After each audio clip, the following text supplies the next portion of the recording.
If you are still watching, it means that somehow I managed to make you feel curious.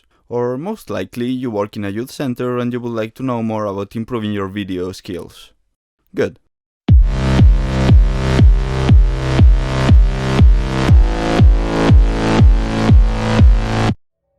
First of all, think about who you want to reach.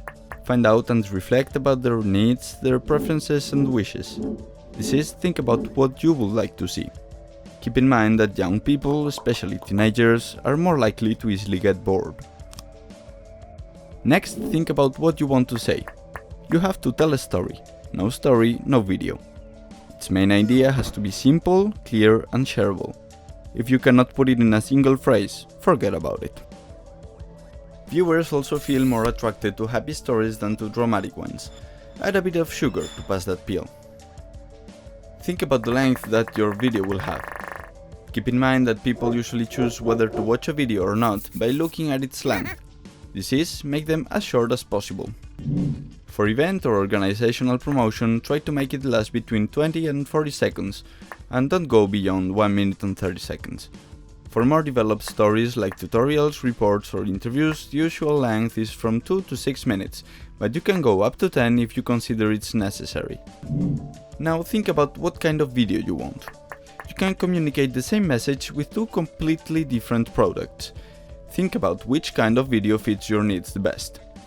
For example, animation is good for tutorials or explainers, musical collage is great for spots, and documentary style is better for activity reports.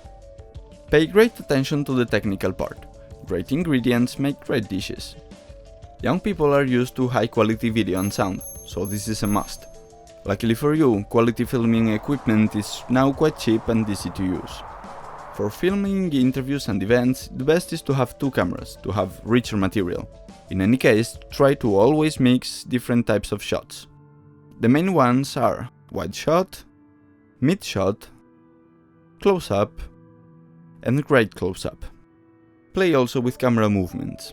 Zoom out to contextualize the action, zoom in to focus on a detail, or sweep to list all the elements in the context.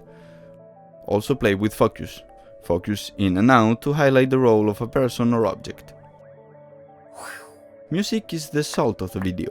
It is used to enhance the flavor. If your video features voice, choose non-disturbing, easy-listening instrumental music. If it's all about the image, choose more energizing, rhythmical music. Pay attention to the right spending on the music. The use of copyrighted material can get you in economical and legal trouble. On the other hand, copyleft music is free to use and easily found in platforms like Jamendo or Bandcamp, among others. Once you have all your footage, you can start with edition, a crucial part of the process. Use some appropriate software, like Adobe Premiere or Avid, which are quite easy to use and powerful. Alternate long and short shots from different types to improve the narrative rhythm and make sure they fit with the music. Transitions are okay if used very carefully, but abusing of them can ruin any video. Once you have your final product, the last step is to upload it. The most popular platform for it is YouTube, as it is the biggest and most used. But YouTube is not the only platform.